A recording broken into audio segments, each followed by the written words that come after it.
Wells Fargo does not offer temporary cards.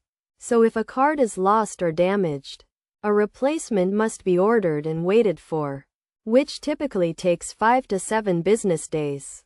To order a replacement card, contact Wells Fargo support. For personal credit or debit cards, call 1-800-869-3557.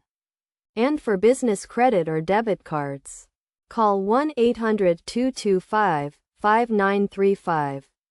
If a card is missing, it is essential to request that the representative cancel the card and freeze the account to prevent fraud. This can also be done online through the Wells Fargo app by tapping the account link to the missing card, selecting the "For More Services" option, and then dragging the toggle to the "Off" position in the "Turn Card On or Off" section.